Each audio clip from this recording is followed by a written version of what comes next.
What is going on, everybody? My name is Conor Lawler. Welcome back to another week of Weird News Wednesdays. This is the Heroes for Hire podcast. We are back again talking all the strangest news stories from around the world.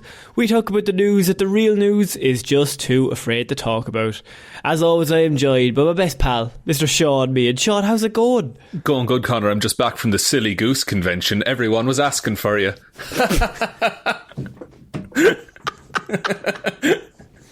Do you know what? To add context, we've been on a call just talking normally like, oh, you've had a good day. Yeah. What's going on with you? You know what's how going on with friends chat to each other. Yeah, the usual. But you waited. You had that in your head. And like a psychopath, you waited until we clicked record. I save all the best bits for on mic, you know. When do the best bits come? Oh, that's classic Silly Goose behaviour, Conor. No, he's got me. You're playing right into my hands here. No, that reminds me, I was reading the thing of the Astley paradox of ask Rick Astley for his copy of the DVD copy of Up. He's never going to give you up, but he's also never going to let you down. So it's kind of a difficult situation. If you really want the DVD, he has let you down because he can't give it to you. But then if he gives it to you, he has given you up. So he has given you up. So then silly goose stuff like that, Shaun, is why people come here. That's why people come to Weird News. So Shaun, this is Weird News. What do we do here? You have spent the week gathering all of the weirdest news stories from around the world. You're about to read them all out to me, a man who has been too busy hanging out with an actual gaggle of geese to look at any weird news. Also, if anyone can't tell from my voice, I am currently a bit under the weather, so I have that like weird Phoebe voice that going on at the minute. He's got this condition that makes him a bad podcaster. So unnecessary. If you could give this kick a man when he's down. Like, I'm not feeling great. Yeah, when you're shit at what you love as well. Yeah, and you're ugly too. Don't like your family either. But if you give this a like and follow, whatever podcast platform that you're listening to this on, it would really help us out. If it's your first episode, you don't have to. If it's your second or third, then you are legally obliged, I think. True. I'm not quite sure. We will send Pinkertons to your house. But also, it could be 1 star if you want. Like, it's fine. We expect that. Yeah. No one says it has to be a positive review. It's all engagement. The algorithm likes it either way. We have to start saying some really controversial opinions. Yeah. Dogs are good. Oh, fuck. God, it's too. Oh, jeez, I got it wrong. But, Shaun, we're going to start off Weird News because we weren't here last week. We have 2 weeks of Weird News locked in. Not a good day to be sick. It's a good day because you're going to have to carry us, and they're always a good saying. But Shaun, what about woman who returned cursed painting, rebought it, and now wants it professionally cleansed? Is it a particularly nice painting? I mean, no. Why would you rebuy a cursed painting if you know it's cursed? This is the reason why I'm bringing it to you, Shaun. But Zoe Elliott Browne came across a portrait of a young girl in a red dress whilst browsing in the Hastings Advice Representation Centre shop in St Leonard's on Sea, East Sussex. Yes. Now the story makes sense because we have that information. Geographically, now I'm locked into where it is. Yes, of course. That shop on that street. Yes, of course. Famously haunted things in that shop. Famously. Right. Taken with the £20 painting, she went to buy it and was warned by the cashier that it could be cursed. Well, that's a bold sales strategy. As if to also, be like a charity shop. I mean, I love the idea. If I worked in a charity shop, everything everyone bought, I'd be like, just to let you know, this is cursed. There's probably a good proportion of things in a charity shop that are cursed, though, because think of the amount of family, things that like people have held on to for decades and decades and decades. Or that people died in. People died, and then their families were like, I don't want this, and donated it. Yeah. Like, that shit's definitely haunted. Yeah, so, I mean, that's what you would do for everything. Like, that pair of trousers, that's a haunting. Oh, that's a haunting. Those Crocs, oh, they're haunted. Oh, they're a fucking haunting. They were a haunting. Nobody's even owned them. They're just a fucking haunting. I'll tell you that now. I'm getting to an age I kind of want a pair of Crocs. Would you stop? If you get one, I'm going to bully you. Honest to God. It'd be so useful just to throw on around the house. If I see you wearing a pair of them, I'm going to bully you. I'm going to tell you that now. You know what? That's fair. And I'll take that into account as I make my shopping decisions. I'm upfront about it. I will bully you. It's not going to be a surprise. No one will be shocked by this. Emotionally, I'll already be there at the bullying stage because I would have expected it. Yeah. It's important to be honest with your friends. If you do that thing, I will bully you. I think everyone's stronger moving forward if we work like that. Oh, it just sets the tone for the relationship. Yeah. So apparently, the painting had been returned to the shop time and time again, with buyers accusing it of having mysterious powers. Despite the warnings, Zoe made the purchase as her mother, Jane, had become transfixed by the painting. Don't be transfixed by the haunted painting, Jane. Fuck's sake, Jane. You fucking tick. Zoe said, I've never seen my mom want something so much. She was fascinated by it, but not in a positive way. Since the painting was brought home, it has wreaked havoc in their house, Shaun. What has it done? The family dog, Scylla, began... What a name for a dog. Like Scylla Black, like Scylla Black, yeah. The family dog Scylla began growling at the portrait when it was carried into the living room as she refused to go near it. So dogs know. Dogs have an extra sense for this kind of thing, you know?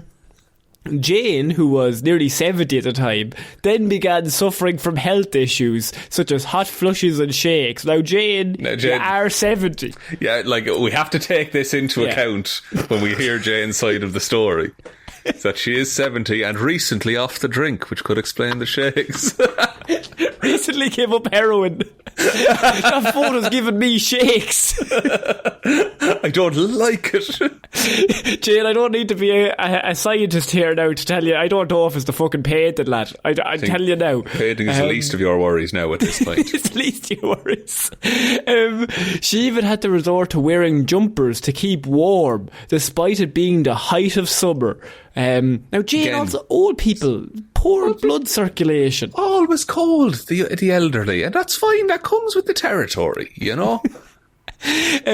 How warm, by the way, is it in your room at the minute, Shaun? Oh, it's so fucking warm. I don't know what it is. Ireland's going through a heat wave, and I think I'm like 25 degrees or something in the house. It rained all June, all July, and now it's sunny in September. That's how it works here. All the schools opened back up. Yeah. The weather decided, let's be fucking lovely for a few weeks. Yeah. But there was thunder and lightning on Saturday, so it kind of evens out. So you get a bit of sun, but you also get thunder and lightning. Never one.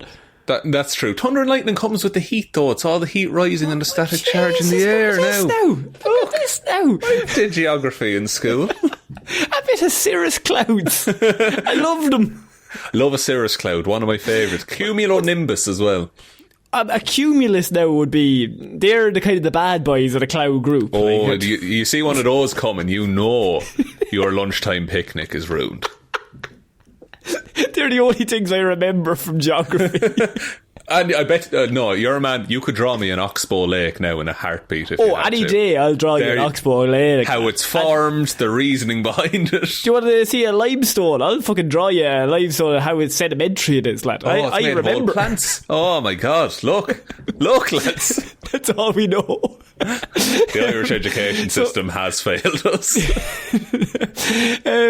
So despite this, Zoe claims that her mother, even though she was cold and had to wear jumpers and she was getting hot flushes and shakes, her mother was weirdly protective of the painting. She explained she was continually staring at it. She was running her fingers over its cheekbones. She polished it even though it didn't need polishing. That's actually weird. That's some kind... that like...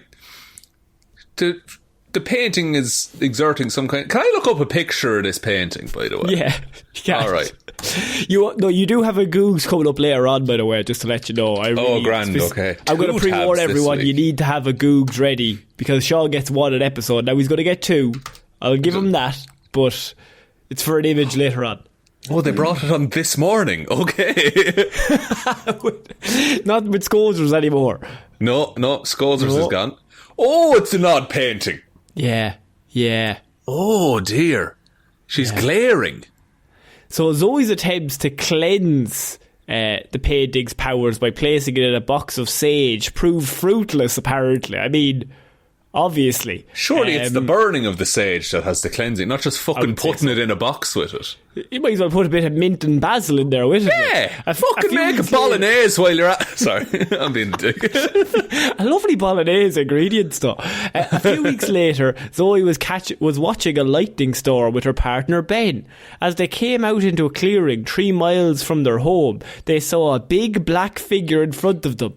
Zoe recalled, "We began running back the way we'd come. Ben was screaming that it was right behind him. Ben sounds like he's had a few. He might be drunk as well."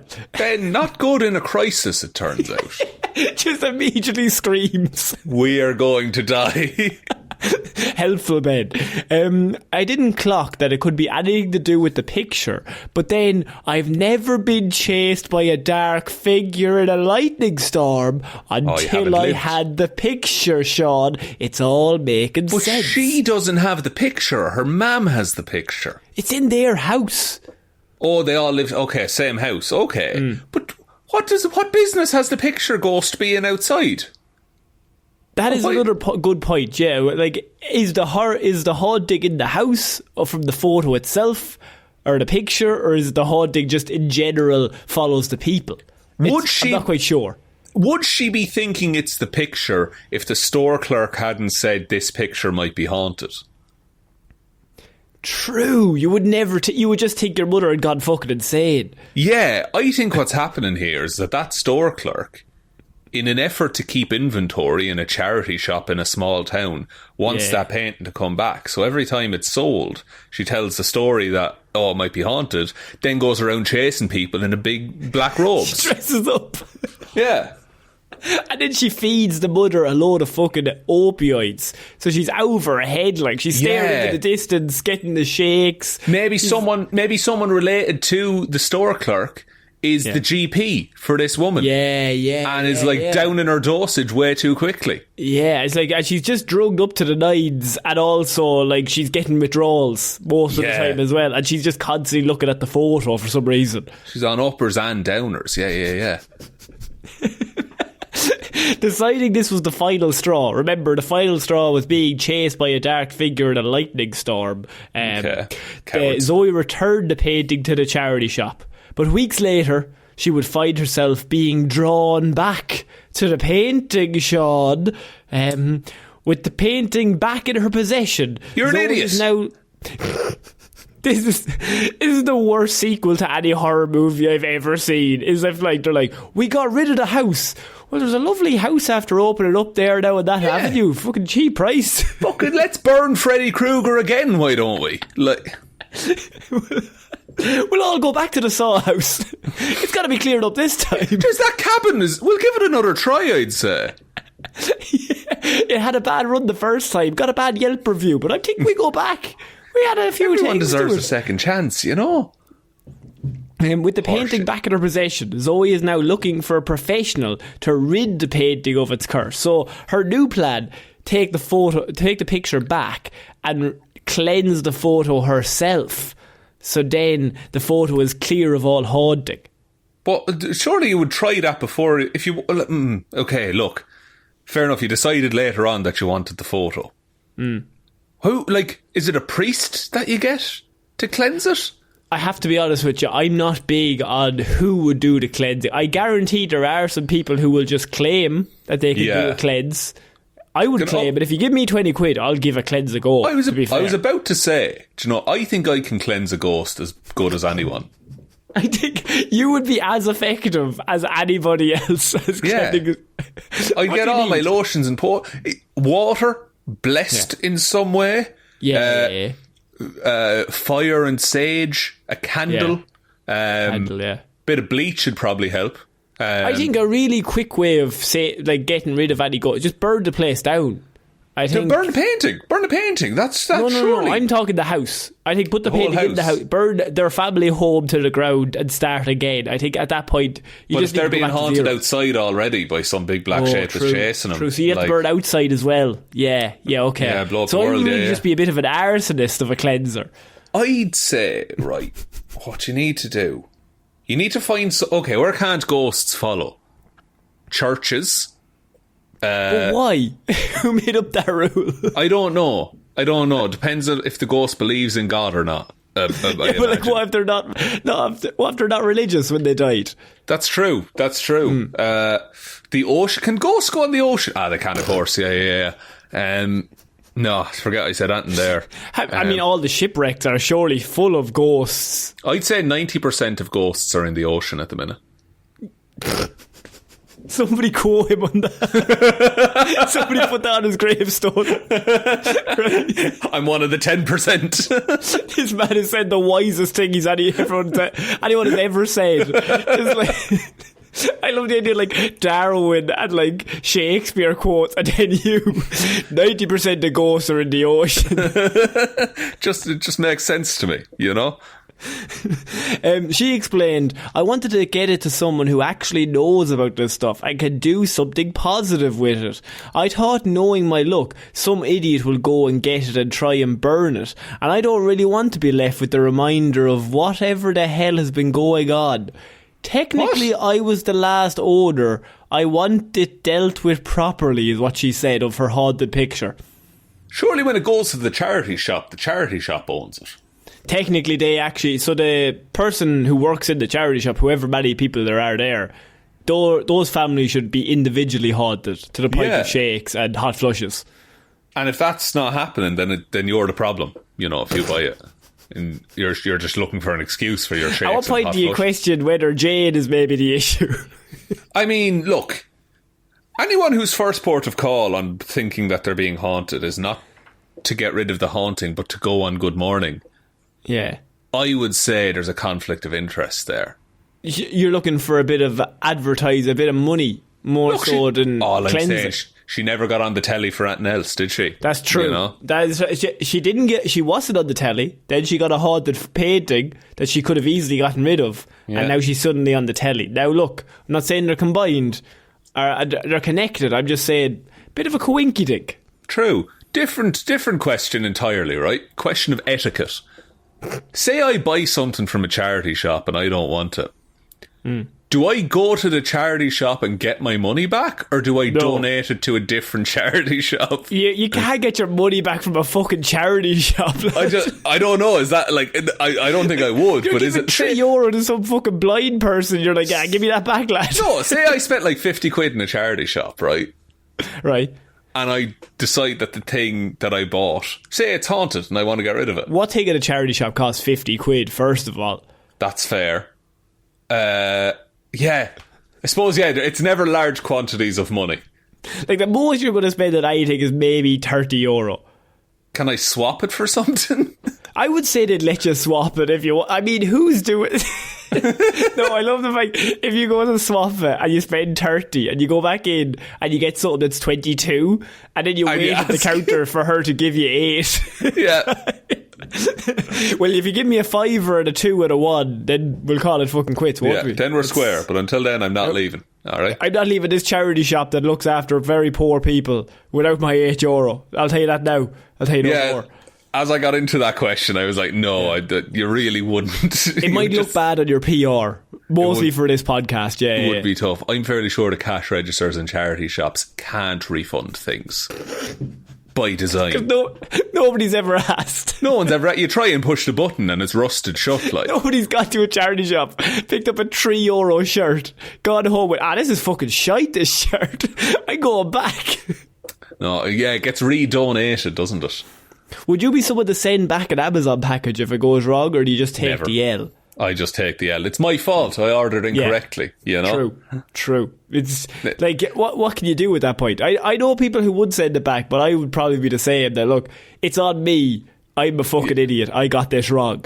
It's on me, and like the hassle of trying to organise sending it back is worth less to me. I don't want to go buy stamps.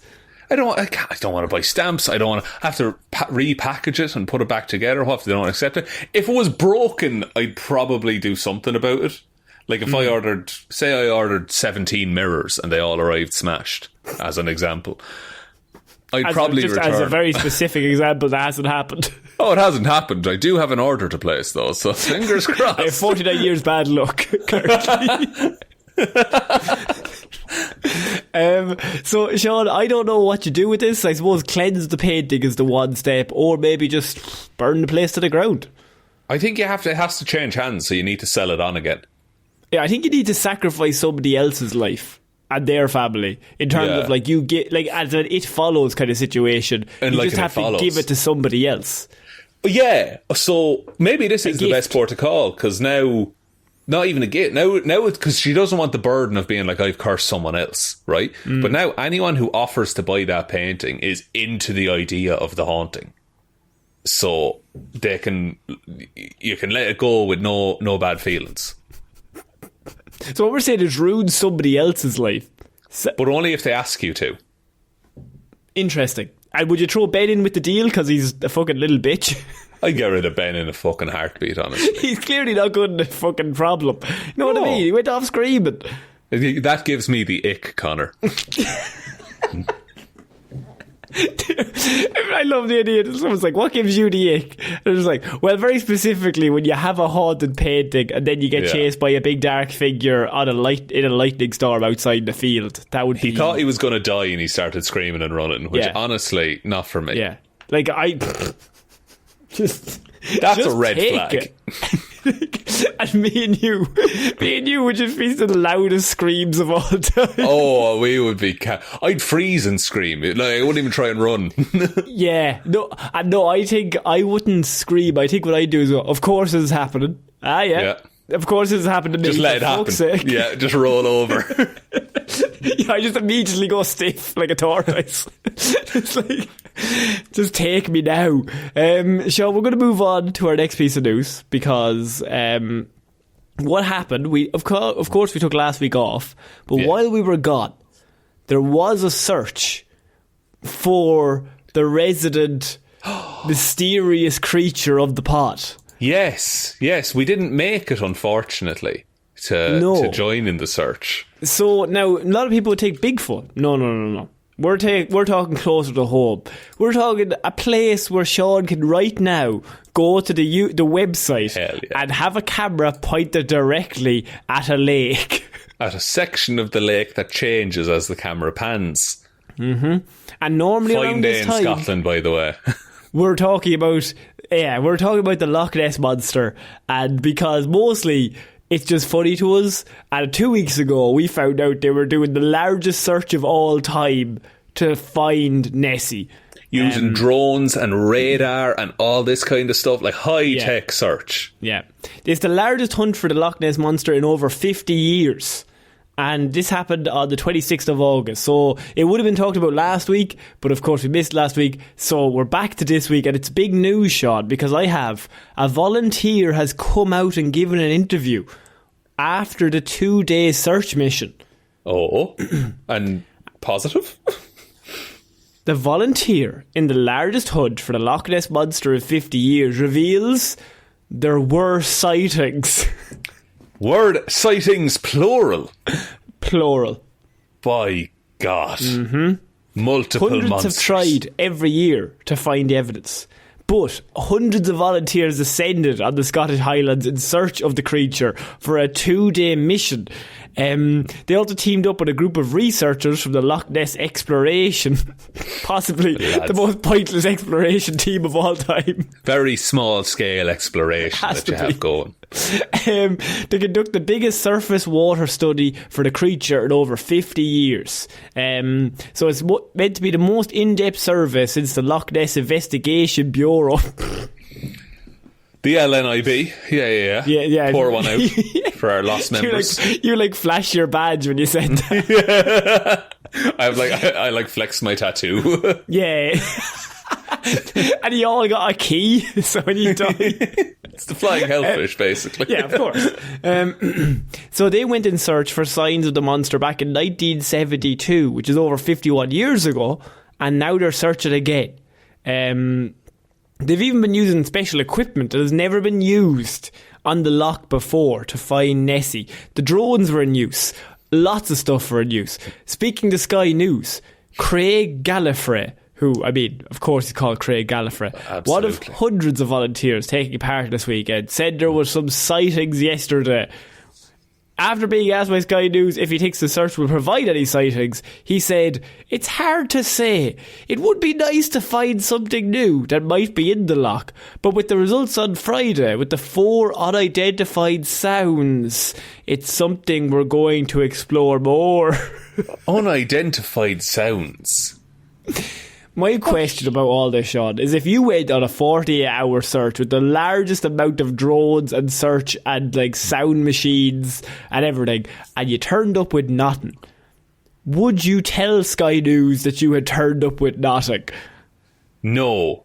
You would say we have to look at the data, we need to see if anything comes of this. Like, you would save face for the cameras, I would say. For example, there were some sightings yesterday which are all being collated, so hopefully we will have something by the end of the weekend, he said to Sky News. Just desperately trying to put anything together. And I will say, I haven't heard anything since about this. No updates on the story, you say? No confirmations that they had found anything to do with Nessie, no. Okay, well, you'll be delighted to know as well, the live cam is buffering.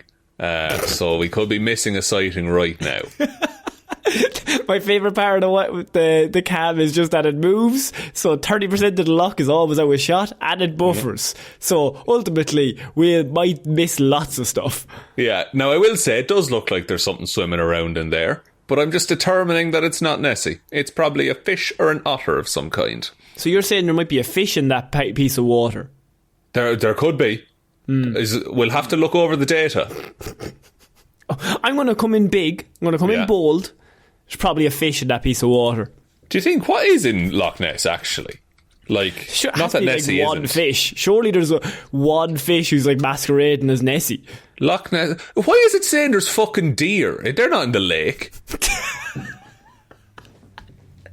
Lads, I tell you something, they'd be easy enough to confuse with Nessie. A few they deer would in the actually. fucking lake. So you see deer in a lake, call someone, honestly. I'd be thinking this is a Harry Potter scene.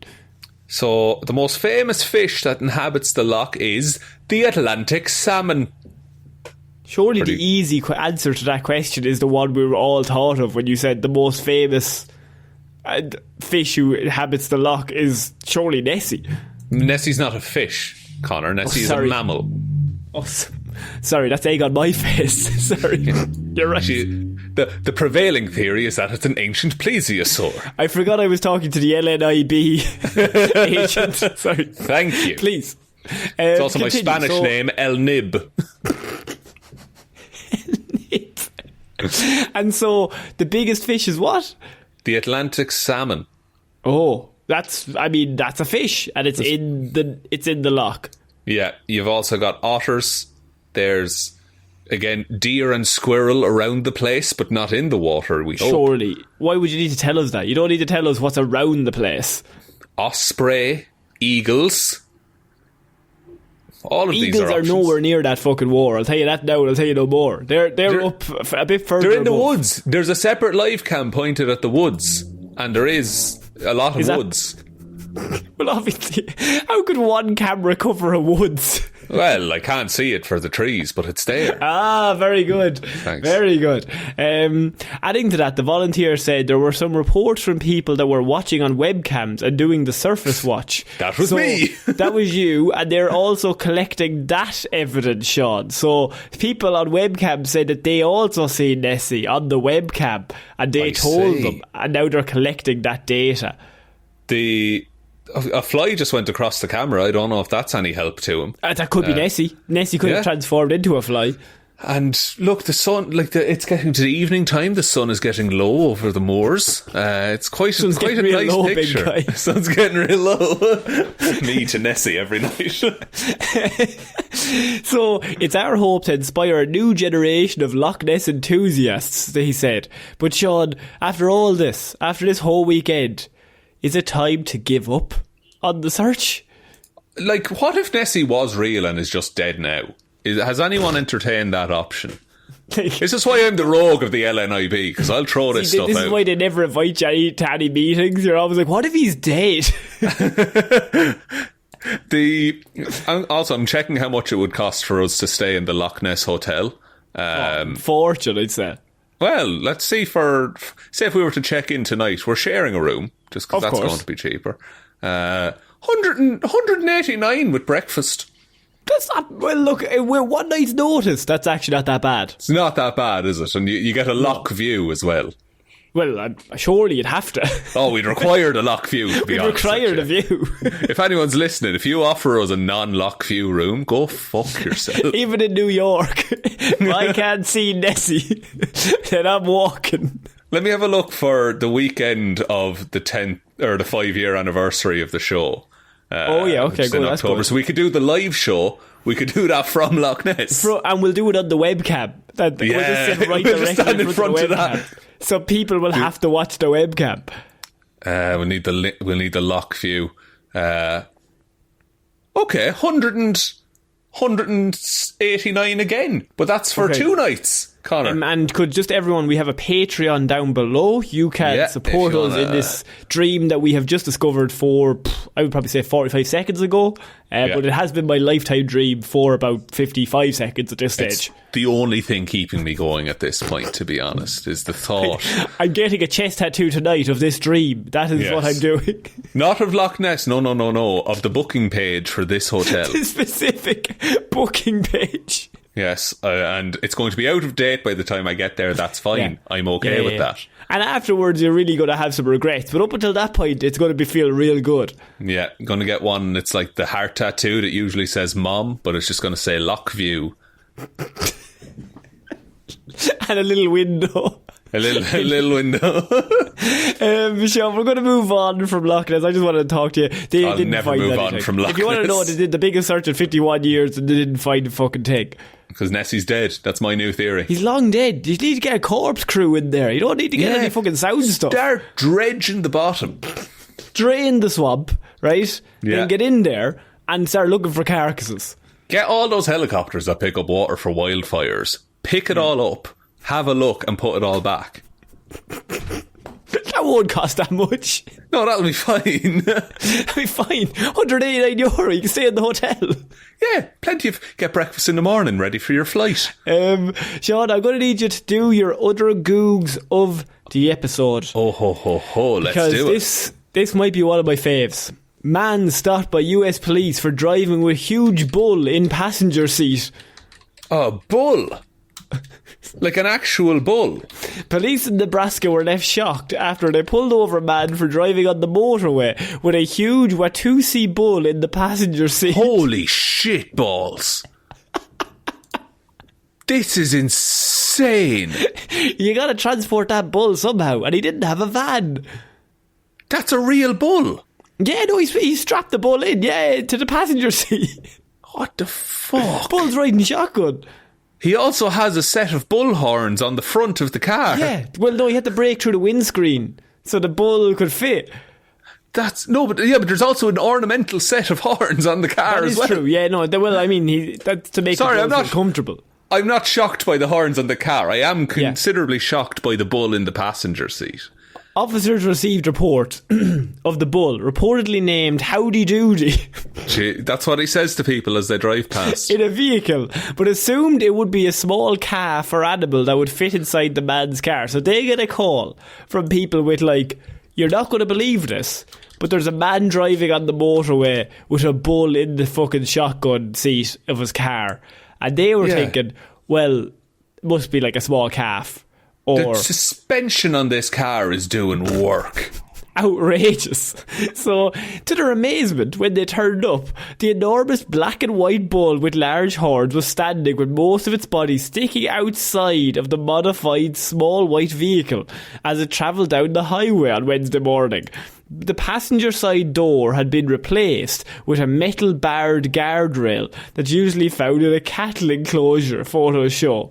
A sign on the barrier read, "Nebraska's Big Rodeo Parade, Best Car Entry."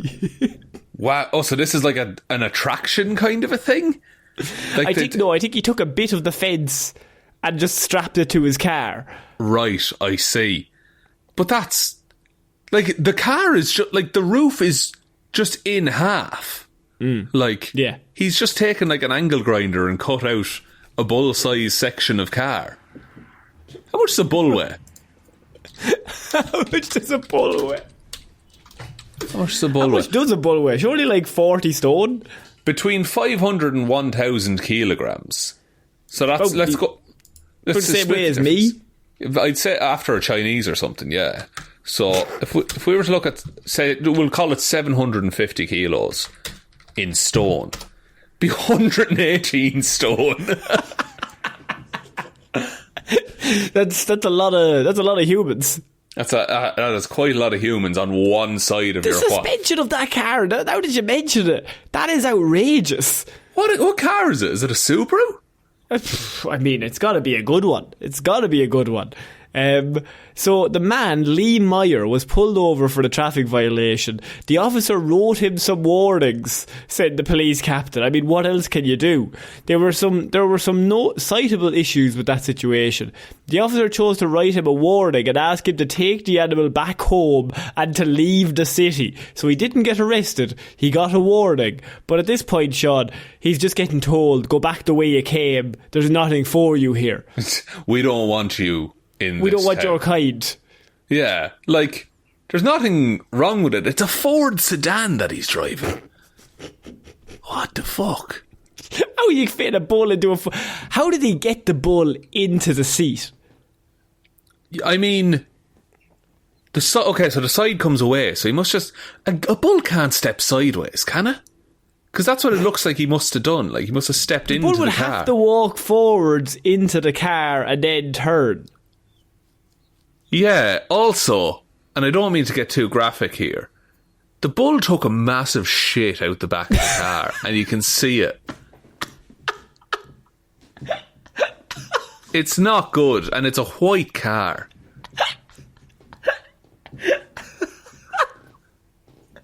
Don't mean to be too graphic, but that lad is after a shit himself. He's after scuttering out the port side door. Oh my god. So, I mean, not only has he ruined the car, maybe the door, but the decor. The decor as well. The bodywork is caked in the stuff. How do you explain that to the partner once you get to where you're going? I don't think you're bringing... I think you have two cars if you're doing this. You have one that you drive. The shit bull car, and you get the normal car. One's for the bull, you know? Mm. Like, there's no reason that any human should be in the bull car. Now, what if I told you that shit was his? Now, that has a bit of a plot twist. That's even more concerning, given the complex series of tubes it would take to end up on that part of the car. He'd want to get himself checked, would be the next point. Medical attention would be needed. Is there a video of it driving? Because I want to see, like, what kind of speed are we doing? I mean, he's going down the motorway. That's insane. American news is full of graphics. This is just a regular bull standing about in a car. Oh, there he's moving. Oh, he's fucking moving all the same. What the hell? Like, there's nothing. There's no law that says you can't do this. He hasn't broken any laws. He's just kind of... But at the same time, he probably has. There has to be a law of, like, transporting animals. But if he's into, like... If he has a bull, I'd wager he has a law a permit to transport animals. You know? But there would probably have to be some situations for the permit. Like, you'd have to have the proper fencing and the proper thing. I think he's the reason they'll have to make those rules. They'll bring a new rule in. He's creating laws. It's assumed that you would use the proper equipment to transport a 750 He's read the book back bull. to front, side to side. He hasn't found one piece of rule that said he couldn't bring his fucking bull in the car. It's exactly like Air Bud. The exact same. If anyone doesn't know the story of Air Bud, Sean, what is the plot of that movie? Basically, there's no rule that says a dog can't play basketball. And so a dog suddenly becomes really good at basketball. Yeah, and just smokes this, like, they're teens, they smokes this kids' team of basketball players. Yeah. Now you're thinking, how does the dog bounce the ball? Well, don't ask any fucking questions, right? He's a dog. You're thinking, Conor and Shaun, I've been hit in the head with a basketball and it fucking hurts. But he's a good dog. Yeah, he's a good doggo, and he's there for dunks and he's there for treats. That's all he's there for. I'm fairly sure he gets a 3-pointer. Well, not literally. like he doesn't really get a 3-pointer shot. No, what? No, they trained the dog really well. I thought he was getting drafted into the NBA this year. Yeah. Sandra Bullock was going to adopt him. The issue is, though, that it's a terrible deal, because you get him when he's young, but it's like, you give him a 5-year contract, but that's like fucking 35 years at his time. Like, it's that's true, yeah. He's aged by the time he gets to the end of the contract. Yeah, even if he was like a doggy 2, like that, he's 14 when you hire him. Which is fair enough if he's playing against kids. But 5 years, he's pushing 50. You expect him to get half quarters? Not a chance. Not a chance. Coaching, you're good to coaching maybe, but you might retire into coaching after the 5 years. Obviously, that's what you would do. Maybe the Looney Tunes will need him to. I have one frame of reference for what. Yeah. 2 actually. You don't really know anything about basketball, do you? No. Boston Celtics. They are a team, yeah. Can you name another team? LA Lakers? Yeah, that's pretty good. Okay, we'll give you that. Yeah, and we're going to go for the trifecta. Oh, okay. Chicago Bulls? Yeah, I mean, that's the easy one, surely, that everyone knows. No, I go Boston Celtics first. For some reason, you went Celtics. Shamrocks, boy. You're a big fan of Isaiah Thomas, are you? Love it. He's no Larry Bird. Hick from St. Lake, no, what's his nickname? The Larry Bird's nickname? Yeah. I don't know, Lawrence? He's the Hick from, I think it's St. Lake. Larry Bird nickname.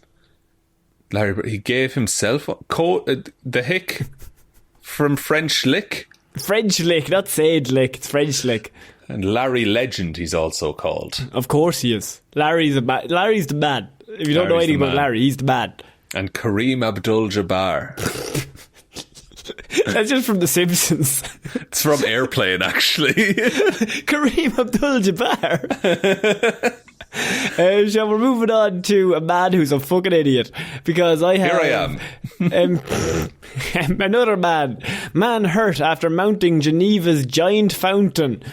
A young man had to be taken to hospital as the unnamed person was hurt by the Jet d'Eau projects, which is 110 gallons or 500 litres of water a second, right? Reaching up to 140 metres, nearly 460 feet in the air, according to the company. Okay. Now, you see where this is going? I worry about where it's going. So, Sean, it's a jet stream for a project that is kind of like, I don't know, some sort of it's a touristy area, you know what I mean? People go to see it. It's a beautiful sight, seeing all the water splash up, different patterns, splashes up quite quickly. Yeah, suddenly, without warning? Well, not without warning. I mean, it's going constantly, so not really without warning. You know what's about to happen. Right. Yeah. Where did the water enter this man? The unnamed person was hurt after the force of the water threw him into the air before he landed on the concrete below. What? Cartoon physics applied. This is Geneva's most famous landmark, the Jet d'Eau fountain. I'm going to go with that pronunciation. Swiss newspaper 20 Minutes said the man who was thought to be in his 20s, Shaun. Oh, it's all coming together. Crossed the barriers surrounding the fountain on Monday evening. Classic 20-year-old behaviour. Oh, look at me, lads. I'm going to do something cool. I'm basically immortal at this age. What could go wrong? Lads, he said. So he first tried to put his face on the nozzle where the water is pumped from, but originally was thrown backwards. Oh, he experienced it once. Yeah. And that was... And he survived and was fine and didn't then decide, I'll walk away. Well, no, Shaun, you see, he had survived and that gave him confidence. It's not so bad. It's arrogance, really. At that point, it's I cannot die. I cannot be killed. It is. It's really just spitting in the face of the gods at that point. He takes a moment and he strolls back over to the stream and stands above the stream with his legs akimbo. Akimbo is a beautiful term. Oh, he's about to be clean as a whistle update. And a few seconds later, Shaun, remember, 110 gallons of water a second, reaching 460 feet in the air, strikes. It fucking comes up. It would be like a bidet from a fucking Gatling gun. A bazooka bidet. You fell backwards onto a fire hose, kind of. He was sent upwards by the power of the water before crashing down onto a nearby walkway. Holy shit. He flew. He was airborne. He was airborne, yeah. Very good. Very, very good. The man then dived into the Lake Geneva before being picked up by the authorities. I don't know why he dived into Lake Geneva. Who had been alerted by passers-by and taken to a hospital. They had to shut off the whole system to be able to go get him. Because there was still water everywhere. Because it was just everywhere. Did he do damage to himself? He's currently in a hospital at the minute. So he's not dead, but we don't know the extent of his injuries. We just know what happened in the last few days. Have you ever seen like an apple get cut in half by a pressure washer? Because that's that man's hole at the minute. I'm not saying anything, right? But that lad's arsehole is in tatters. Oh, tatters. In ribbons. And I'm not even talking about the front bit, because like that man's never having children, but the arse is not going well. The arse alone. The damage, it's shocking, really. He's split in two. It's a miracle he's not split in two. He's been cleft in twain by the water, Connor. So he got fired into the air and landed on a fucking path. There has to be video. There has to be video of this. There's no video. I searched for the video, Shaun. There's no video, but he has been hurt. So, did you search Live Leak, Connor? No, the dark web. Someone has this footage. There's no way this doesn't exist. I will put a bounty out on this. I mean, so they basically had to turn off the fountain and they lost a load of money for the whole afternoon. But Shaun, this guy, on that Monday evening, he found out that maybe he was mortal. Maybe sometimes idiots need to figure it out the hard way. But that's what you say when, like, you let a baby burn themselves on the stove. Like, they won't do it again. Don't get gallons of water. Oh no, he had learned that like heat was bad. Nobody had ever taught him that water was bad. That's a different lesson altogether. Imagine arriving an hour after this event and being like, I can't wait to see the fountain. Oh, what's happened? The kids have been talking about all day. So it's the only thing. Little Timmy had his Make-A-Wish and he decided all he wanted to do was see this fountain. And he's here. And they've turned it off and it won't be on until tomorrow morning. And that man is mangled. In my head he falls like Peter Griffin, like the leg is above his head. Oh, he's turned into a pretzel. Like a very soggy pretzel. Very soggy, very, very sore pretzel. If anyone has that footage, please send it to me, because I need But to we just see know it. what happened, and now we've learned that maybe don't stand over the massive... So if you go to Las Vegas, don't stand over those fountains. No, it's not worth... Now look, there's a good 5 milliseconds where you are spotless, but once that goes, the damage isn't worth it, you know? Well, like, you could say that about, like, leaping from 500 feet and hitting the ocean. Like, there's a good split second there where you're as clean as you've ever been. There's a moment where, like, during a cremation, the body is perfectly cooked. Like, you're perfectly ready to eat. Yeah, and it's gorgeous, you know, and I think people probably don't talk about that enough. There's, like, those medieval torture devices that stretch you. There's a moment where that feels amazing. I mean, you've cracked your back and all. Like, you're like, I feel good now. The endorphins like, just are stop flush. there. Yeah. But then they always keep going. It's always... We never get to ask people, did it feel good? Oh. No, every time they just keep winding, and I'm like, stop it, lads, leave them off. Like in that episode of Game of Thrones when they burn that little girl, but it's in the snow, so she's very cold. They set fire to her. There's a split nice second. Nice and toasty for a minute. She's fucking lovely. So she is. She's, I could stay like this all day. Happiest one of all of them for just a second. In some way, you know? In other ways, a few seconds later, not the happiest, but at that point, happy. Yeah, but then sure, there's nothing to worry about after that, is there? We're like life coaches. We're just so fucking gone and jaded that we're just like, we'll all die eventually. Probably a moment where you're going to be happy before you go, like, you know, before the bus hits you, you're going to be like, jeez, I feel great. Yeah, jeez, fuck, I could do this all day. So we're going to go to Belfast now, but not the Belfast you're thinking about. Belfast, Maine. That was the one I was thinking of, actually. Weird that was the one you were thinking about. No, but what can I say? I love corn. Big inflatable ducks return to Belfast Harbour in Maine. So, Shaun, this is a story of a mystery. We had 2 years ago, a giant yellow inflatable duck named Joy made headlines in the US after mysteriously appearing in Maine's Belfast Harbour. Fuck yeah, she did. A year later, 2 ducks appeared. Joy and her bigger friend, Greater Joy. This year, Shaun, the mysterious guests have appeared again, but now there's a total of 3 giant inflatable ducks floating in the harbour. You have Joy, Greater Joy, and the biggest inflatable duck yet, Bill. No, Greatest Joy, not Bill, obviously. Bill is a good name for a duck. I mean, obviously. Locals were overjoyed at the sight of the ducks, who have boosted tourism to this town since they first appeared. It was kind of magical, said Scott. This is the highlight of Belfast, Maine's year, to be honest, is when the ducks return to roost. Guess who's back again?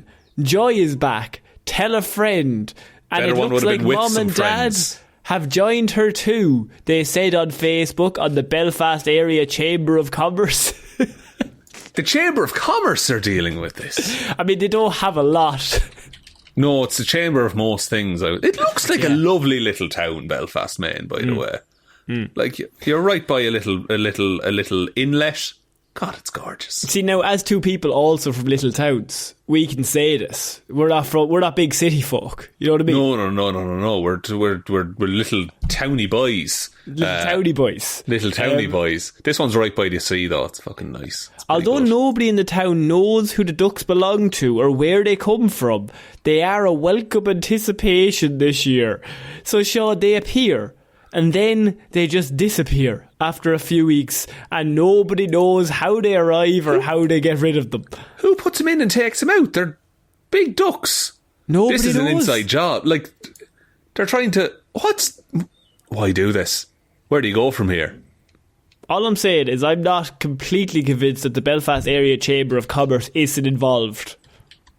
If it's the biggest thing that they have for, like, tourism and shit like that, of course. Do you think it's a situation, though, that they did it... First year, it just happened, and then the second year, they were scared it wouldn't happen, so they got their own ducks and put it up, and now this year they've done the same. Yeah, and, like, what's the naming convention here? Joy, Greater Joy, and Greatest Joy. I mean, it's just shit names. Really. It's terrible names. It'd be like Shaun Greater, Shaun and Greater. It's just like a Pokemon evolution, but shit. It just gets more depressed. What would be the names of your Pokemon evolutions? Which one are you, first of all? I think I've reached... I hesitate to say I've reached my final form. I might get big and strong someday. I think I was Shawnee as a kid. Now I'm Shaun. But there's no like grown-up version of Shaun. Mr. Mean, probably. H. Big Daddy what? Why H? I just forgot the S. So you gotta evolve. Hawn. Big Daddy Hawn. I can be Sean Mon or Sheen Mean. Which do you want? Oh, Sheen Mean might be taken for copyright. Actually, yeah. Sean Mon. No, so your final form would be, so you got Shawnee, then Shaun, then Shaw? Shaw would be a cool first name. Shaw is a pretty cool, like, final evolved form of the name. Yeah. Or like, I don't know, Sean Quazza or some shit. Sean Quazza. Sean the Killer. So I think you would be like Con, then Connor, and then Connar, Connar. And then no, I would be Con Air. Con Air or Killer as the last one. Killer Con Air, and I turned into a flight Pokemon. That would be good, but you have a mullet, of course. I have a mullet, and I also kind of look like Nicolas Cage. That's my final evolved form. Final form. I look exactly like Bulbasaur. Because I think he's neat. In all forms. In all forms. Not changing. I'd be a bit of a Snorlax myself. No, Shawnee's a bit battered. Shawnee, the first form, has been hit by a car and been fucking battered around. Been through a lot, He's got a few dents in him. Then regular Shaun now is pretty good, but like... Sometimes he limps into the fight. Sometimes he limps, yeah, he's recovering. But then the Shaw is like... Yeah. Fucking, he's got Wolverine claws and he's jacked. Like, that's what's going to happen. He's got Wolverine claws, but his knees don't work. Look, he was given one wish and he wanted Wolverine claws. Like, he's a killer, but only within a foot of him. Like, if you just stand 2 feet away, you can just kick him. Oh, I wouldn't be running from any shadow monsters like Ben, let me tell you. I don't need to run. But you can't. So we're finishing off this week with Florida man who has admitted to the police once and for all. Florida man claims, I'm not good at shoplifting. I mean, it was a matter of time, really. Yeah. We'd all come to the realisation. We were just waiting for Florida man. Realising you're not good at something, Shaun, could come with a huge price tag depending on the situation. We could lose our Patreon followers. We realised that years ago. After being caught stealing, and we're talking about other them, after being caught stealing, a Florida man and an accused thief told police that he wasn't actually that good at shoplifting. So Daniel Kaczmar hit up a Walmart in Largo, Florida to swipe a bicycle pump, a lock, and an inner tube. That tells a story, that series of thieved items. He had apparently parked his bike outside, Shaun. Now, if you were going to commit a crime, such as shoplifting, number one thing, what do you need? Getaway vehicle. A working getaway vehicle. That's true. You can't steal the equipment to get away and then repair it and then get away. So what had he stolen? A bicycle tyre inner tube. A bicycle pump, a lock, and an inner tube, yeah. The lock is an odd one. Because surely it's already secure. Well, yeah, there's thieves around the place, Shaun. You know what I mean? You can't be trusting this place. Some people are good at thieving. Some people are good at... He's like, I'm not. But there could be good people around here thieving. You know what I mean? I don't want to risk losing my bike. No, not at all. Do you think it's like golf? That if you're like bad, you get a bit of a handicap? So I think you should get a 40-second head start if you're shit, yeah. Yeah, and like they turn off some of the cameras and things like that. Yeah, and they scan you on the way in so that they know. So his bike at the point outside, Shaun, had a flat tyre at the time. So he got to the shop. Then he's like, well, I'm going to steal this equipment and I have a quick getaway vehicle because my bike has currently no front tyre that works. Good thinking. Yeah. So outside the Walmart, then he enters the store and he leaves with the items worth $35 stashed under his t-shirt. Do you think you could blow it off and be like, look, I'm just going to fix it and then I'll pay? Do you think they'd let you do that? No, not in Florida. It's not even like he's fixing a puncture. Like, he's putting in a new inner tube to the bike. You bought a bike pump. Surely that works, unless you have a puncture straight up. Like, it's just, it's gone. Someone slashed his bike tyres. Because there's thieves everywhere. There's bastards everywhere. Can have nothing these days. Store security spotted Caxbar stealing the items and alerted the local authorities before he'd even left the store. The Florida man didn't make it very far, as the accused thief was stopped outside beside his bike, putting on the new tyre by the officers. I mean, what else was he going to do? Abandon the bike but keep the bike parts? When police initially contacted him, he made the following spontaneous statement: "I'm not good at shoplifting, officers." I don't do this regularly, just so you know. This is my first time. I have done it now, but I'm not doing it regularly. I just want to make that clear, because I'm not very good at it. It's probably one of the closest recoveries of stolen items. It's like, it's just outside. Like, he has, by the way, one other criminal charge for stealing. In July 2023, he was arrested for stealing $20 worth of sandwiches from a Walmart. Such small scale crimes. And like, I love that. Like, this is the second time, and he's like, "Man, I'm just not good at this." Maybe I thought the first time was just a fluke on your guys' part, but it turns out maybe I'm the problem. Fool me twice. That's on me. So Florida man has finally come to his senses. It was bound to happen eventually, but I think that brings an end to weird news this week, Sean. What a week, Connor. Wait till the boys at the Silly Goose convention hear about this. Just stop bringing that up. No, it's not working. Grand. Nothing on that? Okay, that's fine. Do you want me to take us out? I just want to be a goosey gander. You can be Ryan Gosling, huh? Oh, jeez. I'm going to stop the recording now. So we have to thank all of the patrons, Connor. Oh, sorry. Yeah, no, you're right. Go on. Patreon.com/Heroes for Hire podcast. You get access to extra shows and extra entertainment over there, and you also get a shout out on the show. So shout outs to Róisín the Wife Palmer, Joe Burney, Ryan Komatsu, Dozer Enthusiast, Evanson, secretly Ed Sheeran, Don't Tell Anyone, David Clarke, Shaun Chuck in the Wash and It'll Be Grand, Jamieson, Dominic, Anna Irish Walrus Forever, Hjelmroos, Danny McLaughlin, Lordsmish, Michelle Browne, Michaela Doughty, Frost, Ed Ball, Conor and Lorraine. That's it. No, stop typing now. Let's keep it simple for Sean's sake. Russ, lads, are you hungry or lonely? Well, I have a special on one pizza, one garlic bread and a litre of ice cream. Order online. Jackson Brueheim promises he isn't a sun bear in a human suit and insists people stop pulling the zipper on his back. Liz had a few too many on St. Paddy's Day and tipsily subscribed to the Patreon. Ciara Lawler, Abs Kebabs, Judge Lahey and Killian Cronin.